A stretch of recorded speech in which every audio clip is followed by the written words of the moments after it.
Kapinduha ka bulan una ang Pasko, kamatikdan na ang pagsaka sa presyo sa ubang Noche Buena products sa Davao City. Ani ang report? 5,000 pesos ang budget ni Lovely para sa iyang handa sa Noche Buena. Karon pa lang, namalit na siya og ingredients. Mag-advance jud og palit kay para maka-save ka.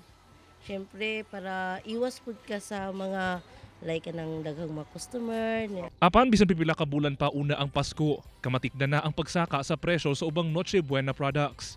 Ang 165 grams nga cheese, mapalit na sa 90 pesos nga to 93 pesos. Ang 3.5 liters nga mayonnaise, mapalit na sa 744 pesos nga to 1,171 pesos. Ang nata de coco nga 240 grams, mapalit na sa 51 pesos nga to 65 pesos. Anausab sa 88 pesos nga to 90 pesos ang presyo sa 500 grams nga pasta. 88 pesos nga to 90 pesos sab ang presyo sa macaroni. Ang 2.5 kilograms nga fruit cocktail, mapalit na sa 87 pesos nga to 91 pesos. Anausab sa 44 pesos nga to 53 pesos ang presyo sa condensed milk. Ang all-purpose cream, mapalit na sa 66 pesos nga to 76 pesos. Samtang ang 3.9 liters nga ketchup, anaa sa 98 pesos nga to 115 pesos. Sumala sa tagdumala sa grocery, nga naa sa 10 pesos nga to 20 pesos ang gisaka sa presyo sa ubang Noche Buena product. Kasagaran mga nasa 5 to 7% lang ang ilang increase. Sa 10 pesos to 20 pesos.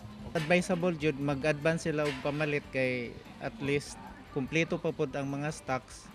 At least pud ug mag-increase naka-stock na sila daan sa ilahang pang Noche Buena nila o Media Noche. Sumala sa DTI, posible ang pagsaka sa presyo sa ubang Noche Buena products. Ilabi pa nga sa November pa sila nakatakda nga mopagawas og SRP. Busa ang mamalitay nga si Norma. Ginagmay ra daw ang ihanda karong Noche Buena. Mahal kay mga palaliton ron. Ang income na to, gamay ra kayo. Hinagmay lang, na kung naalay gamay, kung naalay kutob lang sa maabot na to. Kauban si Mel Colmenares sa kamera.